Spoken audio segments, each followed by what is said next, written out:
नमस्कार मंडळी, आज आपण सार्थ श्रीमत दासबोध दशक 15वे त्यातील समास 6वा ज्याचे की शीर्षक आहे चातुर्य विवरण ह्याचे वाचन करणार आहोत. चला तर मग संकीर्तनाने सुरुवात करूया. जय जय राम कृष्ण हरी, जय जय राम कृष्ण हरी, जय जय राम कृष्ण हरी, जय जय राम कृष्ण हरी, जय जय राम कृष्ण हरी, जय जय राम कृष्ण हरी, जय जय राम कृष्ण हरी, जय जय राम कृष्ण हरी, जय जय राम कृष्ण हरी, जय जय राम कृष्ण हरी, जय जय राम कृष्ण हरी, जय जय राम कृष्ण हरी, जय जय राम कृष्ण हरी, जय जय राम कृष्ण हरी, जय जय राम कृष्ण हरी, जय जय राम कृष्ण हरी, जय जय राम कृष्ण हरी, जय जय राम कृष्ण हरी. जय योगेश्वर श्री कृष्ण की जय हो. जय श्रीराम, जय श्रीराम, जय श्रीराम, जय जय रघुवीर समर्थ.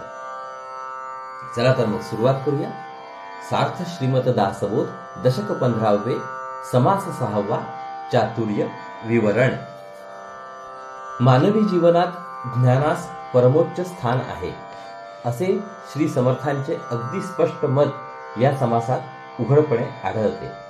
आत्मज्ञानाच्या पावित्र्याबद्दल, श्रेष्ठत्वाबद्दल आणि सामर्थ्याबद्दल मुळी प्रश्नच नाही, परंतु बुद्धीच्या आणि शब्दज्ञानाच्या भूमिकेवर जीवन जगणाऱ्या सामान्य माणसाला देखील अखेर ज्ञानच खरे सामर्थ्य प्रदान करते. हे ज्ञान कागदावर लिहिले जाते असा या समासाचा आरंभ आहे. ज्ञानाचा घट्ट आधार धरून माणूस प्रयत्न करू लागला तर प्रारब्धाची रेषा देखील तो बदलून टाकू शकतो असा प्रत्यक्ष अनुभव येतो. म्हणून माणसाने उगीच कोणाचे ऐकू नये, खरे खोटे निवडावे, दृढ निश्चय करावा आणि परमार्थ साधावा. लोकसंग्रह करणाऱ्या माणसाने कोणास नाराज करू नये. प्रसंगी हेकट माणसाचे पण ऐकावे. आपले मन दुसऱ्याच्या मनाशी मिळवून वागावे. आधी कोणाचेही मन वश करून घ्यावे व मग हळूहळू ते उकलावे. अशा रीतीने वेड्याला शहाणा करून परमार्थ शिकवावा. जीवनात धक्के चपेटे सोसावे, नीच शब्द गिळावे, प्रसंगी जाणपणाने बोलावे, पण आपल्याकडे जाणतेपणा न घ्यावा, अंगी लीनता असावी. भिक्षेच्या निमित्ताने पुष्कळ गावांचे निरीक्षण करावे. पुष्कळ लोक सूक्ष्म नजरेखालून घातले तर कुठेतरी काहीतरी आढळते. लोकांच्या शंका निरसाव्या. जरूर वाटल्यास ग्रंथ लिहावा. चांगला ग्रंथ लिहिण्यात उपकार आहे. अशा वागणुकीने जो पुष्कळांना मान्य होतो तो असामान्य होतो. चला तर मग आता ओवी वाचनाला आपण सुरुवात करूया. दशक 15वे समास 6वा चातुर्य विवरण. श्रीराम, जय जय रघुवीर समर्थ. लेखनाने ज्ञान कायमपणे साठवले जाते आणि प्रपंच व परमार्थ दोन्ही साधण्यासाठी ते अति उपयोगी पडते. पितापासून कृष्ण झाले, भूमंडळी विस्तारले, तेणे विण उमजले, हे तो घडेना. दिवा पिवळा व त्याचे काजळ काळे. पिवळ्या दिव्यापासून काळे काजळ झाले. काजळापासून शाई तयार होते. शाईचा जगात सगळीकडे प्रसार झाला. ग्रंथ लिहिले गेले म्हणून शाईशिवाय ज्ञान प्राप्त होणे शक्य नाही.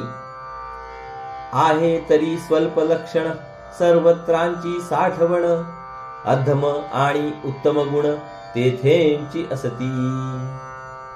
काजळ ही अगदीच साधी वस्तू आहे, पण ती सर्व ज्ञान साठवू शकते. वाईट आणि चांगले गुण तिच्या साह्याने राहतात. शाईमुळे हीन आणि उत्तम गुणांचे वर्णन करता येते.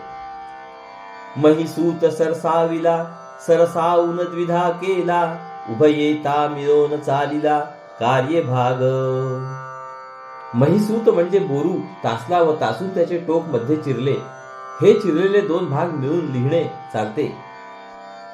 श्वेता श्वेतास गाठी पडता, मध्ये कृष्ण मिश्रित होता, इहलोक सार्थकता होत आहे. पांढरा कागद आणि पांढरा नसलेला बोरू यांची गाठ पडते. दोघांच्या मध्ये काळी शाई येऊन मिळते. ती येऊन मिळाली की जे लेखन होते त्याने इहलोकातील जीवनाची सार्थकता घडते. विवरता याचा विचार, मूर्खतोची होय चतुर, सद्य प्रचित साक्षात्कार परलोकींचा. लेखनाबद्दलचा हा विचार नीट समजून घेतला लिहिलेल्या ग्रंथांचे ज्ञानासंबंधी महत्व ध्यानात आले तर मूर्ख माणूस सुद्धा शहाणा बनतो. त्याचप्रमाणे परमार्थाचा अनुभव येण्यास उशीर लागत नाही.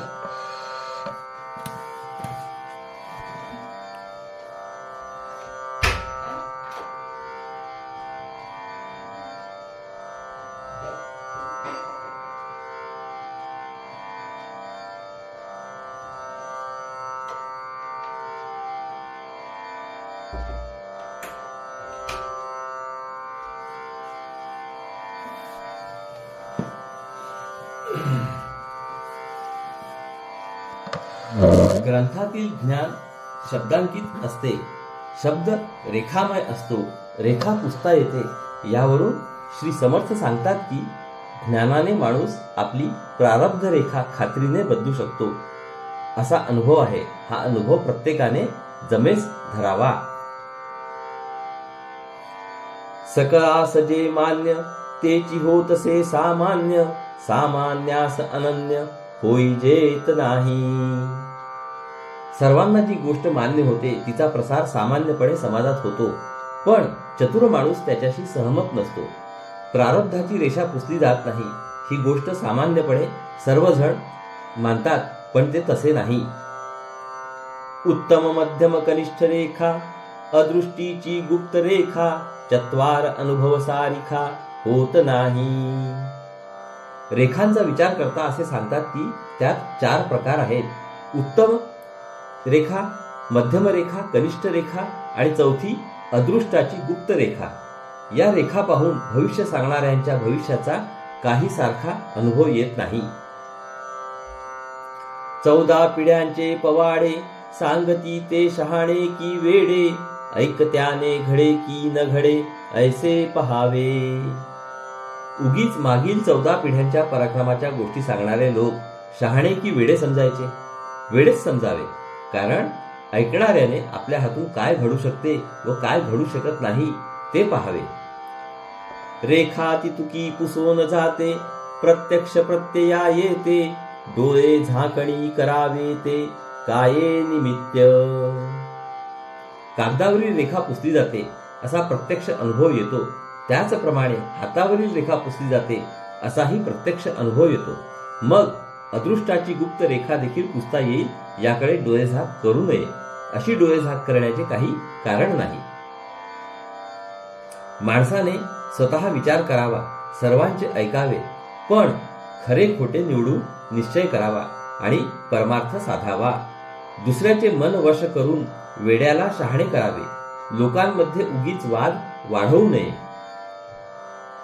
बहुतांचे बोली लागले, ते प्राणी अनुमानी बुडाले, मुख्य निश्चये चुकले प्रत्ययाचा.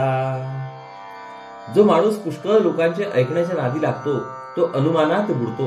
प्रत्यक्ष अनुभवाने मनाचा जो निश्चय होतो तो त्यास होत नाही.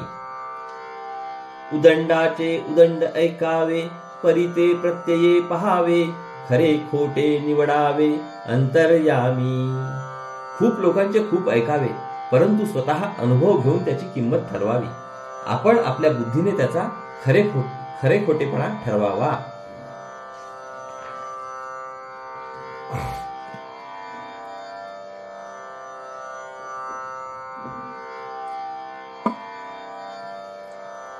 कोणासी नव्हे म्हणो नये, समजावे अपाये उपाये, प्रत्यये घ्यावा बहुत काये बोलोनिया. कोणाला नाही म्हणू नये, पण अपाय कोणता व उपाय कोणता हे समजून असावे. आपण स्वतः प्रचिती पाहावी. उगीच जास्त बोलण्यात काही अर्थ नाही. माणूस हेंकाड आणि कच्चे, मान्य करावे तयाचे, येणे प्रकारे बहुतांचे अंतर राखावे. एखादा माणूस हेकट आणि कम अक्कल असला तरी प्रसंगानुसार त्याचे म्हणणे ऐकावे, त्याप्रमाणे करावे. अशा रीतीने पुष्कळांचे मन सांभाळावे. अंतरी पीर पेच वळसा, तोची वाढवी बहुवसा, तरी मग शहाणा कैसा निववू नेणे. माणसाने मनात जर पीर पेच किंवा वाकडेपणा ठेवला तर तोच पुष्कळ वाढत जातो. अशा माणसाला शहाणा म्हणता येत नाही. लोकांचे अंतःकरण तो निववू शकत नाही. वेडे करावे शहाणे तरीच जीणे श्लाघ्यवाणे उगेच वादांग वाढविणे हे मूर्खपण. जो वेड्यांना शहाणे करतो त्याचेच जीवन खरोखर प्रशंसा करण्यासारखे असते. लोकात उगीच वाद वाढवणे हा मूर्खपणा आहे. मिळून जाऊन मिळवावे पडी घेऊन उलथावे काहीच करू नेदावे विवेक बळे. आपण दुसऱ्याशी समरस होऊन त्यास आपला करून घ्यावा. प्रसंग पडल्यास पडते घ्यावे आणि दुसऱ्यास उलथून पाडावे, परंतु विवेकाच्या जोरावर आपले अंतरंग कळू देऊ नये. दुसऱ्याच्या मनासारखे वागून त्याचे मन आधी वश करून घ्यावे, मग त्याची हळूहळू उकल करावी. अंगी लीनता घ्यावी व नीच शब्द सोसावे. सगळीकडे लक्ष ठेवावे. ज्याला जे पाहिजे ते त्याला द्यावे, असा पुरुष सर्वांना मान्य होतो. दुसऱ्याचे चालणी चालावे, दुसऱ्याचे बोलणी बोलावे, दुसऱ्याचे मनोगते जावे मिळोनिया.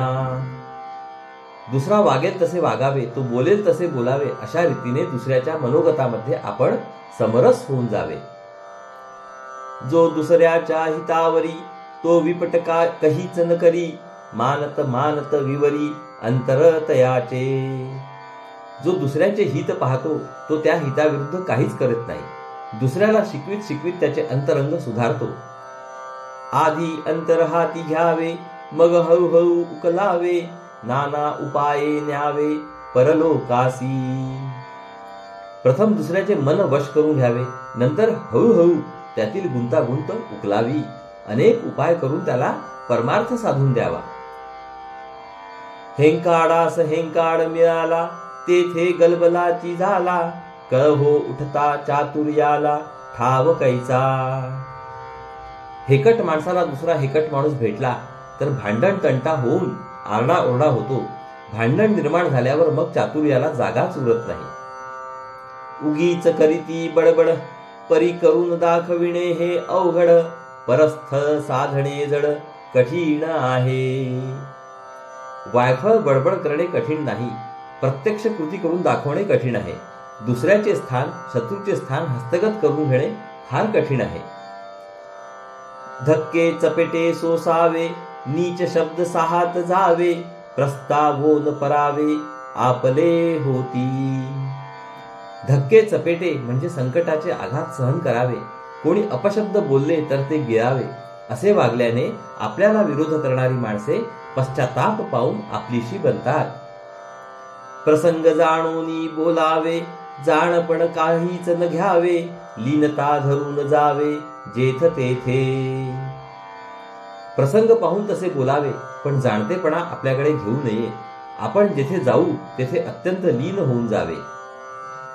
कुग्रामे अथवा नगरे पहावी घरांची घरे, भिक्षा मिसे लहान थोरे परीक्षून सोडावी. आपल्या संचारामध्ये शहरे, वाईट गावे आणि घरेच्या घरे सूक्ष्मपणे निरीक्षावी. भिक्षेच्या निमित्ताने लहान मोठी माणसे पारखून टाकावी. बहुती काहीतरी सापडे, विचक्षण लोकी मित्री घडे, उगेच बैसता काहीच न घडे फिरणे विवरणे. पुष्कळ माणसे पारखली म्हणजे कोणामध्ये तरी मोठा घेण्यासारखा गुण सापडतो. चतुर व शहाण्या माणसांशी स्नेह जडतो. पण माणूस जर उगीच एका ठिकाणी बसून राहिला तर फिरणे किंवा आपसात चर्चा करणे या गोष्टी राहून जातात. सावधपणे सर्व जाणावे, वर्तमान आधीच घ्यावे, जाऊ ये तिकडे जावे विवेके सहित. सावधपणा ठेवून सगळीकडील बातमी घेत जावी. जेथे जायचे असेल तेथील परिस्थिती आधीच माहीत करून घ्यावी आणि मग विवेकपूर्वक तेथे जावे. नाना जिनस पाठांतरे, निवती सकळांची अंतरे, लेहोन देता परोपकारे सीमा सांडावी. पुष्कळ विषयांचे ज्ञान पाठ असावे. ते सांगितल्याने सगळ्यांच्या मनाचे मोठे समाधान होते. लोकांना ग्रंथ लिहून दिल्यास त्यांच्यावर असीम उपकार होतात. जैसे जयास पाहिजे तैसे तयास दीजे, तरी मग श्रेष्ठची होईजे सकळा मान्ये. ज्याला जे हवे असते ते त्याला द्यावे, म्हणजे मग माणसाला श्रेष्ठपणा येतो, तो सगळ्यांना मान्य होतो. भूमंडळी सकळास मान्य, तो म्हणू नये सामान्य, कित्येक लोक अनन्य तया पुरुषासी. जगामध्ये जो माणूस सर्वांना मान्य होतो त्यास सामान्य माणूस समजू नये. समाजातील पुष्कळ लोक त्याच्याशी अत्यंत एकनिष्ठ असतात. ऐसी चातुर्याची लक्षणे, चातुर्ये दिग्विजये करणे, मग तयास काये उणे, जेथ तेथे. चातुर्याची लक्षणे ही अशी आहेत. माणसाने चातुर्याने दिग्विजय करावा, मग त्यास कुठेही कमी पडत नाही. इति श्रीदासबोधे गुरु शिष्य संवादे चातुर्य विवरण नाम समास 6वा. तर श्रोते हो, अशा रीतीने आपले या ठिकाणी दशक 15व्या मधील समास 6व्याचे वाचन पूर्ण झाले आहे. हरि ओम तत्सत, हरि ओम तत्सत, हरि ओम तत्सत. हरे कृष्ण कृष्ण कृष्ण हरे हरे, हरे राम राम राम हरे हरे, हरे कृष्ण कृष्ण कृष्ण हरे हरे, हरे राम राम राम हरे हरे, हरे कृष्ण कृष्ण कृष्ण हरे हरे, हरे राम राम राम हरे हरे, हरे कृष्ण कृष्ण कृष्ण हरे हरे, हरे राम राम राम हरे हरे, हरे कृष्ण कृष्ण कृष्ण हरे हरे, हरे राम राम राम हरे हरे, हरे कृष्ण कृष्ण कृष्ण हरे हरे, हरे राम राम राम हरे हरे, हरे कृष्ण कृष्ण कृष्ण हरे हरे, हरे राम राम राम हरे हरे, हरे कृष्ण कृष्ण कृष्ण हरे हरे, हरे राम राम राम हरे हरे, हरे कृष्ण कृष्ण कृष्ण हरे हरे, हरे राम राम राम हरे हरे, हरे कृष्ण कृष्ण कृष्ण हरे हरे, हरे राम राम राम हरे हरे, हरे कृष्ण कृष्ण कृष्ण हरे हरे, हरे राम राम राम हरे हरे. जय योगेश्वर श्री कृष्ण की जय हो. जय श्रीराम, जय श्रीराम, जय श्रीराम. जय जय रघुवीर समर्थ. चला तर मंडळी, पुढील भागात परत भेटूया. नमस्कार. हरि ओम, हरि ओम, हरि ओम, हरि ओम.